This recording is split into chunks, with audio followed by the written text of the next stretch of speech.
Hello, you all, my lovely buddies. A very warm welcome to you all on this platform. I am your English educator Pooja Sharma और मैं आप सबका स्वागत करती हूँ डाउटनट के इस चैनल में. Here is your on-demand poem and that is The Road Not Taken. भाई क्यों अच्छी लगती है हमें ये?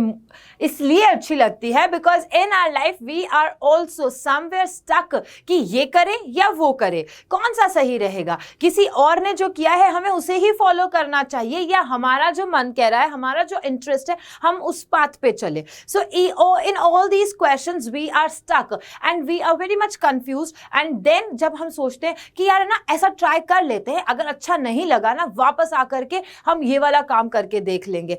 Anyhow, never we come back and never we can run over all these paths जो हम बहुत पूरे पीछे छोड़ के आ चुके होते हैं. So this is the all about the poem and what I should say. Kitara bye. No. In this session till last, I have some questions as well as summary as well as themes, many thing. मतलब मैं rhyming सब कुछ बताने वाली हूँ. So you have to stay till the end and definitely like कीजिएगा, subscribe कीजिएगा and share this session as much as you can. So as you know the name of the poem and the name of the poem is The Road Not Taken. The Road Not Taken is from our book Beehive और यहाँ पे चलते हैं, हम बात करते हैं about the author के बारे में. That means who is the poet? Poet जिनका नाम हम बचपन से सुनते आ रहे हैं, रॉबर्ट फ्रॉस्ट. रॉबर्ट फ्रॉस्ट का he is renowned. He is famous in English literature. तो हमारे लिए रॉबर्ट फ्रॉस्ट जो है वो यहाँ पर बहुत इंपॉर्टेंट हो जाते हैं. हमेशा कुछ याद रखो ना रखो, always remember the name of the poet of your poem. हमेशा ये बात आपके लिए इंपॉर्टेंट होती है because even if it comes for extract, even if it comes for simple question, किसी भी फॉर्म में अगर आपकी पोएम से क्वेश्चन आता है तो you have to give answers. And when you give answers with proper name and you know the details कि किसने लिखा है, क्या कहना चाहता है, तो हमारा कनेक्शन और डेवलप हो जाता है और इससे कनेक्शन एग्जामिनर से बन जाता है. एग्जामिनर सोचता है अच्छा बच्चे को इतना आता है ना, तब तो एक्स्ट्रा नंबर देना चाहिए इसको. Okay, so here is Robert Frost, you can see. And अगर हम पूरे बात करें कि what was his full name, so Robert Lee Frost, he was born on 26th March 1874 and he died on 29th January 1963 and he was an American poet. क्या Indian poet थे? No, Robert Frost was American poet.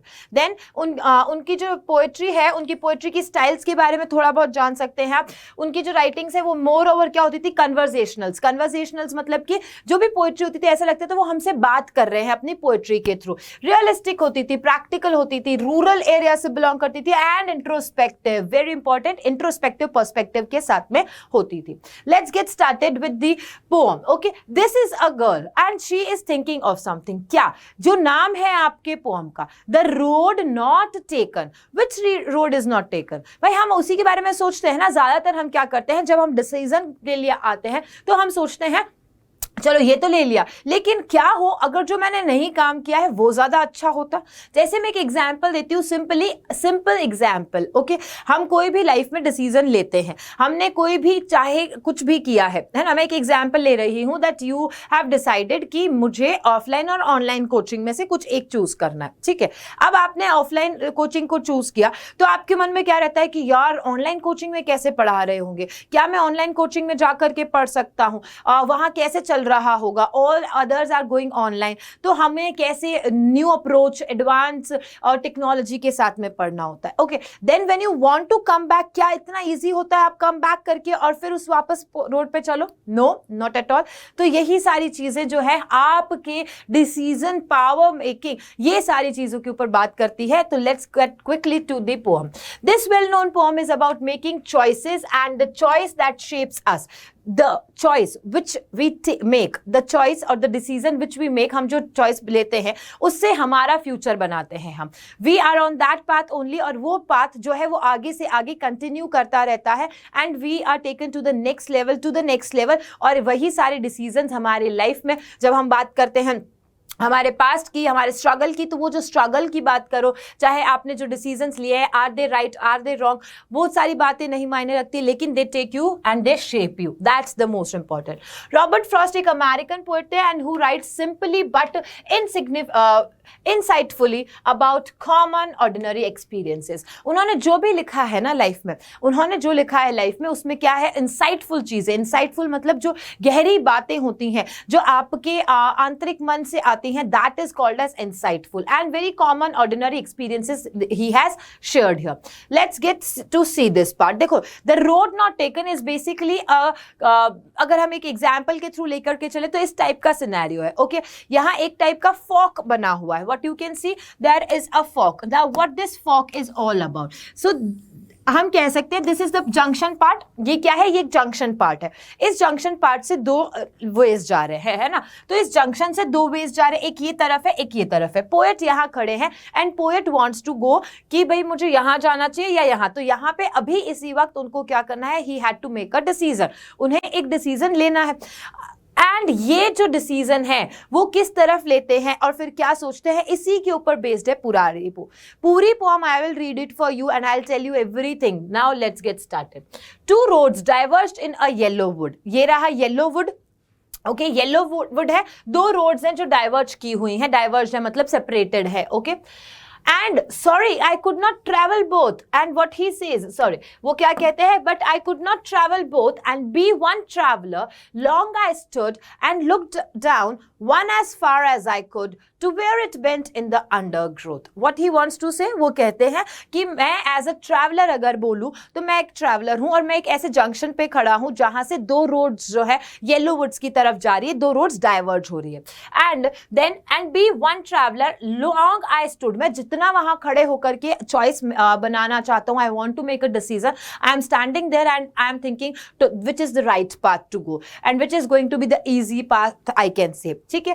And look down one as far as I could, और मैं वहां खड़े होकर के ही on the point where I have to make decision, मैं वहीं पे खड़े होकर के जितना दूर का सोच सकता हूं, लाइक व्हाट, कि मतलब कितना दूर तक ये रास्ता है एंड हाउ इट फील्स, और कैसा दिख रहा है, क्या यहाँ पे बहुत सारे लोगों ने इस वे को लिया है, क्या ये चॉइस जो है वो मतलब राइट चॉइस होगी या नहीं। So he is making and having some analytical approach लेते हुए वो ये सारा काम कर रहे हैं।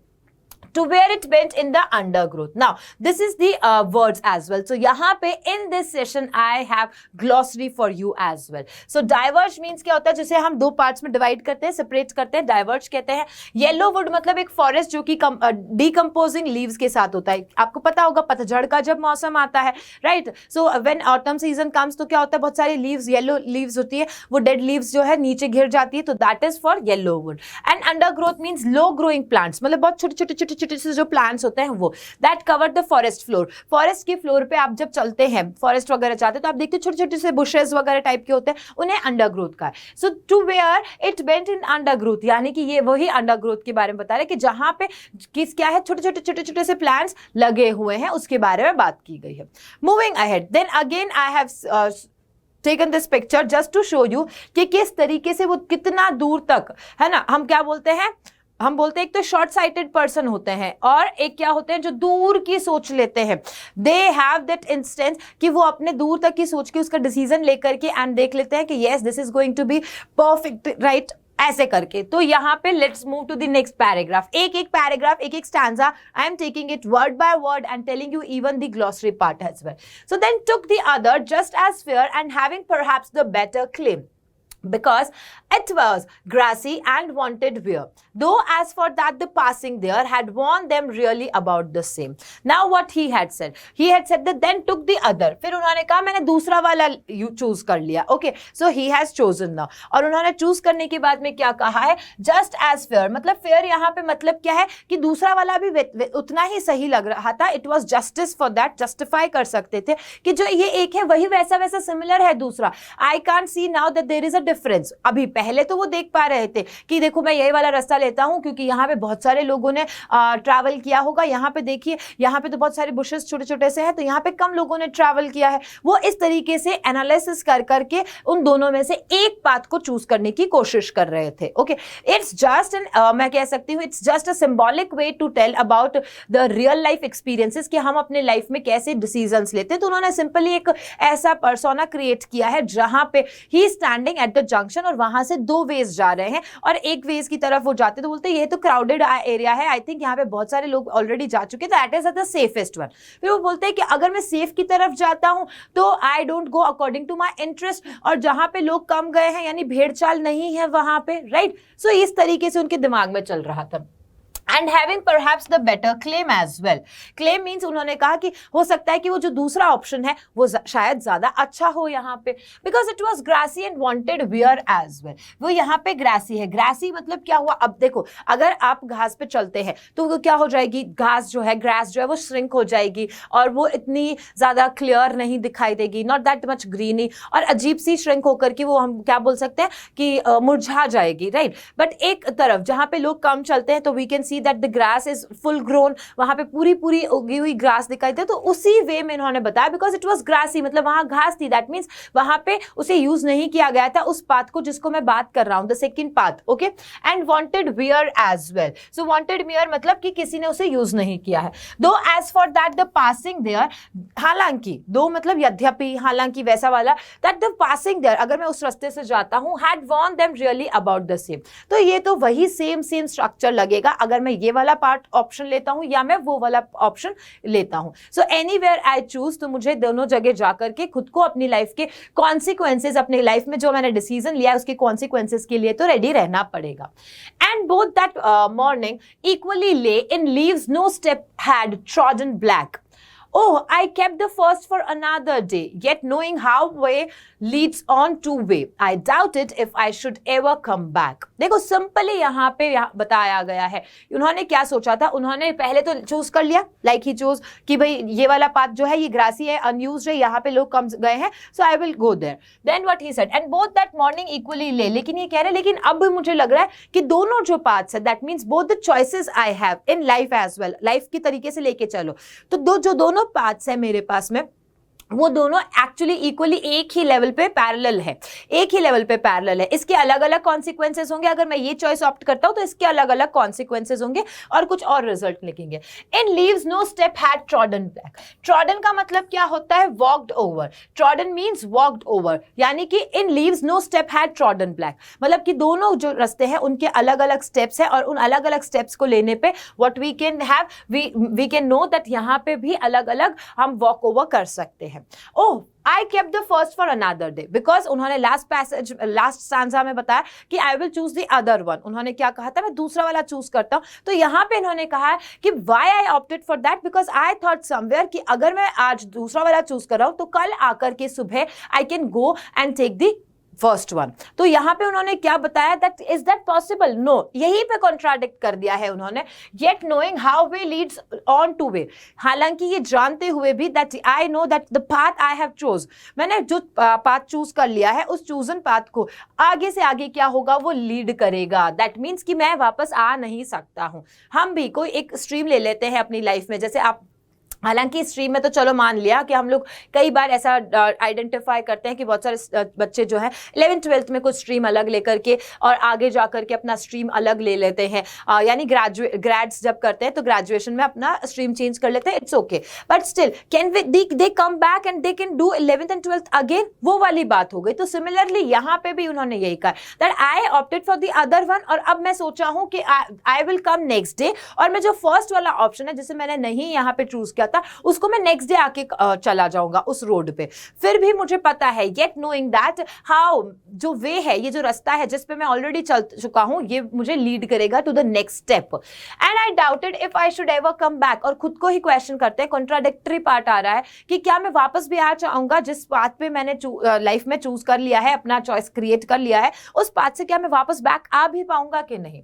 आई shall be telling this with a sigh, sigh means to take a deep breath, I shall be telling this with a sigh somewhere ages and ages hence two roads diverged in a wood and I took the one less traveled by and that has made all the difference. Robert Frost. So what he had said here, उन्होंने बोला है that I shall be telling this with a sigh, कि मुझे बहुत एक deep breath के साथ में, मतलब कि लंबी गहरी सांस लेते हुए ये चीज समझाना चाहता हूँ that somewhere ages and ages has, मतलब कि क्या है, hence यहाँ पे यूज किया फ्यूचर के लिए, कि मतलब ages और ages फ्यूचर भविष्य के बारे में बात बताते हुए two roads were diverged in a wood. Again he had repeated the line that जो दो woods हैं, वो जो दो वुड्स है वो क्या है, डाइवर्ज है, येलो वुड्स की तरफ जा रही है. And what I have chose, मैंने कौन सी चूज की थी, that I took the one less travelled bye, मैंने वो चूज की जहां पर लोगों ने कम ट्रैवल किया है. यू रिमेंबर, उन्होंने वो लाइफ पाथ में डिसीजंस लिए जहां पे लोगों ने भीड़ चाल नहीं की है.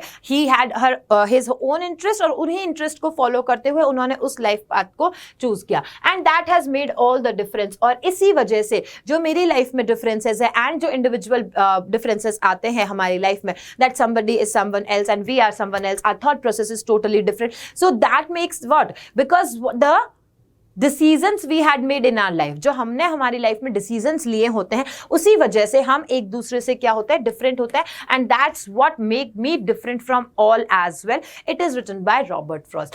Very like I really if I say that I appreciate this poem actually, because हम ना हमेशा लाइफ में कंफ्यूज रहते हैं कि मैंने ये चूज तो कर लिया है बट आई रियली वॉन्ट कि मुझे ये चूज करना चाहिए था, या हम इस बात पे चले जाते हैं लेकिन रिग्रेट करते रहते हैं, हमेशा रिग्रेट करते रहते हैं कि काश मैं अगर वो वाला पाथ चूज करता ना, या वो वाला कोई भी option, next option we had. तो हमेशा लाइफ में ये तो मान के चलना that you have the options, you have always the options. अच्छा, इस बात पे एक और बात बताती हूँ, मेरी जो पर्सनल लाइफ में मैं ना फॉलो करती हूँ, दैट मेनी टाइम्स मैंने भी अपनी लाइफ में बहुत बड़े डिसीजंस लिए हैं, बहुत बड़े डिसीजन लिए बिकॉज रिस्पॉन्सिबिलिटी बहुत जल्दी आ गई थी.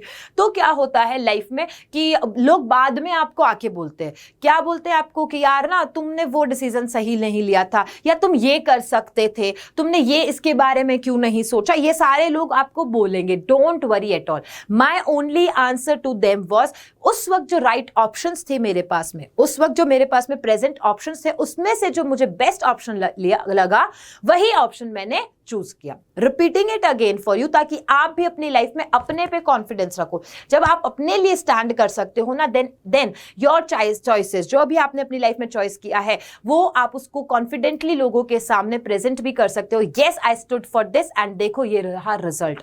लेकिन अगर आप लाइफ में डिसीजन लेते हैं और आप लोगों को बताते हैं कि आप घबरा चुके हैं, वो आपको और डराएंगे उस चीज को, और आप हमेशा इस गिल्ट में रहेंगे कि यार मेरा डिसीजन सही है कि नहीं है. एक बार आपने डिसीजन ले लिया है ना लाइफ में, make it right, always give your 100% and that's it. So again मैं बता रही हूं आपको, ये चीजें लाइफ में देखने को मिलेगी. तो आप बस इतना सा एग्जांपल दीजिए, इतना सा आंसर दे दीजिए उनको कि उस वक्त on that time I had the present options, उसमें से ये बेस्ट ऑप्शन मैंने चूज किया था. Right. So similarly this is really best and what I can say, जितना कहूँ उतना कम है इस पोएम के लिए. You somewhere relate it with right now. Okay, आप कर सकते हैं relate. And if you are also stuck in somewhere, कुछ decision नहीं ले पा रहे हैं, या you have taken a decision but still you have a question mark in your mind, you can just share your thoughts with me in the comment section. Comment section is all yours. तो आप अपना comment section में जरूर से बताइएगा what you have taken any decision.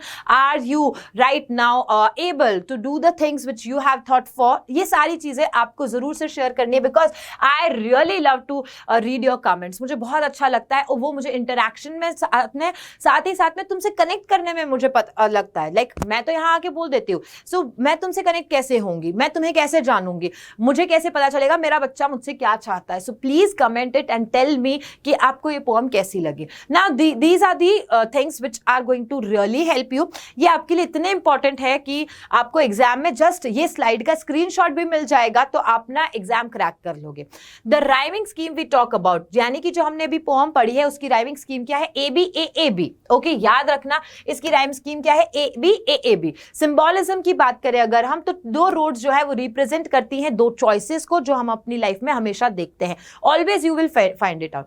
Poetic devices anaphora है, alliteration है और रिपीटेशन भी है. रिपीटेशन तो मैंने बता ही दिया था, दैट टू रोड्स, राइट, ये जो रिपीटेशन हो रहा था वो वाली बात आ गई. अलिटरेशन का भी बार बार यूज हुआ है और एनाफोरा का भी यूज हुआ है. हुआ है. So these are the things which you should know. Moving ahead, theme की अगर हम बात करें तो theme है life is full of choices and the choices we make determine our destiny. यानी जो भी हम choices अपनी लाइफ में लेते हैं, है ना, हमने डिसाइड कर लिया है ये काम करना है, वही हमारी डेस्टिनी को डिटरमाइन करता है, right. And somewhere I also feel कि जो हम चॉइसेस लेते हैं ना, it is all that destiny wants us to do, है ना. ये सारी चीजें भी बहुत इंपॉर्टेंट होती है. Now I hope this poem is clear, everything is clear. Let's quickly get to know the question answers part and I really want कि आप आंसर्स दे. देखो आपको आंसर्स देना होगा, अगर आपने अच्छे से किया है तो आप आंसर्स दीजिए, because it's going to help you for the exams as well. First question is for you.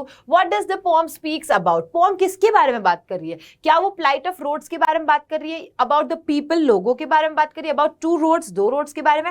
या about the choices made by people? So you know very well the answer, and that is the choices which are made by the people. Next, moving ahead with what does the poet's decision of taking less traveled road signifies? मतलब poet ने यहाँ पे क्या बोला कि मैंने वो road लिया है जहाँ पे लोग कम चले थे. That means grassy and unused, right? You know that, वो लिखा हुआ था. तो ये क्यों लिया? What that signifies? ये क्या बता रहा है? ये क्या सिंबल दे रहा है आपको? It's poet's risk taking habit या ignorance of the arrogance of the poet? No, arrogance तो बिल्कुल नहीं था. Poet's curiosity या फिर poet's negligence? अब आप मुझे बताएंगे in the comment section. ये है, ये negligence तो नहीं होगा. मैंने A और B और D कट कर दिया. That means now you are confuse between A and C कि कौन सा होने वाला है. कमेंट सेक्शन में आप मुझे बताने वाले हैं इसका answer. Moving ahead with this part. Now this is really important for you because यहाँ पे आपको एज अ फ्रेजेस आपको दे दिया जाए, एक्सप्लेनेशन की तरह क्वेश्चन पूछ लिया जाए आपको, दैट एक्सप्लेन दीज लाइन्स, या सिर्फ फ्रेज देके बोल दिया जाए that what the author meant by these lines, तो आपको एक्सप्लेन करना होता है. So here it is the phrases are like a yellow wood. अगर हम येलो वुड की बात करें तो a forest in the autumn season, as I told you, जो ऑटम सीजन होता है तब क्या होती है, सारी लीव्स जो है वो सूखी होकर ड्राई होकर के फ्लोर पे यानी कि गार्डन की ग्राउंड पे गिर जाती हैं. So that is it was grassy and wanted wear. अभी हमने देखा था ग्रासी एंड वांटेड वेयर को जस्ट वर्ड्स को चेंज करके बताया है आपको. Okay, so the roads was grassy because it was less travelled road and it wanted people to move on it as well. Then the passing there means it implies walking on the road. Leaves no step had trodden black means it means the leaves had not been crushed and under the feet of the travellers. That means कि traveler वहां से गए ही नहीं है. तो जब traveler वहां से गए नहीं, that means that road is less used. Then how way leads on to way means how one road leads to another. एक step जो है वो आपको next step की तरफ कैसे आगे से आगे लेके जाता है वो बताया गया है. Okay, and now this is once again important question because देखो पूछते हैं आजकल वैल्यू बेस्ड क्वेश्चंस आपको, मोर ओवर आपको वैल्यू बेस्ड क्वेश्चन पूछते हैं. Have you ever had to make a difficult decision? क्या आपने भी अपनी लाइफ में कोई एक ऐसी चॉइस की है जो बहुत डिफिकल्ट थी, right? How will you make the choice और फॉर व्हाट रीजन, किस वजह से किया था और क्या चॉइस आपने किया वो आपको बताना है. So here we are with the answer. Such situations occur in everyone's life. देखो आपको ना स्टार्ट करना है. देखो यहाँ पे स्टार्ट ऐसा नहीं किया yes I had made, no ऐसा नहीं. आपको बहुत अच्छे से समझाना है that yes क्या बताया, सिचुएशंस जो है वो हमेशा हर की लाइफ में आती है, always occur in everyone's life. In today's world people have numerous alternatives. सबके पास में बहुत सारे ऑल्टरनेटिव्स है, ये नहीं तो वो सही, वो नहीं तो कोई और सही. Okay, but the decision should be taken after considering all the ins and outs. यानी जब भी आप कोई डिसीजन लो तो आप उनके दोनों पहलू देखें. इन्स एंड आउट्स मीन्स मतलब आप पूरे तरीके से उसको देखें कि क्या ये सही है या नहीं है of the situation, and we must ruminate over the disadvantage also. और साथ ही साथ में हमें ये देखना है कि अगर उसके कुछ प्रोज है तो कुछ कॉन्स भी हैं, यानी एडवांटेजेस हैं तो डिसएडवांटेजेस भी हैं. तो इन दोनों पार्ट्स को लेते हुए फिर आप अपना डिसीजन करें कि क्या डिसाइड करना है आपको और चॉइस क्या लेनी है. What is the message of the poem? Those who really want to ask me, और उनका हमेशा रहता है कि मैम सेंट्रल थीम क्या है, सेंट्रल मैसेज क्या है, तो आप यहां से पूरा समझ सकते हैं. मैंने थीम अलग से बता दी है और अलग से सेंट्रल मैसेज भी ले आई हूं यहाँ पे. The message of the poem is to, क्या है, is to make people aware. लोगों को ये अवेयर करवाना ऑफ देयर एनालिटिकल स्किल्स कि तुम में भी स्किल्स हैं, you can also take decisions. And the poet wishes to say that choices should be made carefully and thoughtfully. हमेशा सोच विचार करके all the pros and cons should be considered और फिर आपको अपनी चॉइस लेनी होती है. one should behave responsibly because life does not offer multiple chances every now and then. यानी आपको रिस्पॉन्सिबल होना है बिकॉज हमेशा आप बोलते हैं ना लाइफ जो है हमेशा अपॉर्चुनिटीज प्रेजेंट करे आपके सामने, ऐसा जरूरी नहीं है, बिल्कुल नहीं होता है. वन टाइम आपको मैं बोलती हूँ कि यूनिवर्स जो है वो 1 टाइम नॉक करेगा, 2 टाइम नॉक करेगा, 3 टाइम नॉक नहीं करेगा. So 1 time take the opportunity, second time if it knocks तो आपको उस अपॉर्चुनिटी को पूरा यूटिलाइज कर लेना है. Third time you won't get the knock on your door. तो इसी तरीके से यहाँ पे बताया गया है. And I hope that you like this poem. Definitely बहुत मजा आया होगा आपको. What you have to do, you know it very well. Like कीजिए and do comment it. Comment करके बताना है मुझे और अपने सारे दोस्तों के साथ में शेयर कर दो. One shot is going to help you before your exams. Definitely इतना डिटेल में लाइन टू लाइन आपको एक्सप्लेनेशन कहीं नहीं मिलने वाला है, with all the glossary parts and question answers and poetic devices and what you want. If you want anything else you tell me in the comment section. Ma'am next हमको इसका explanation चाहिए on one shot. So I will meet you there in the next session. Till then bye bye.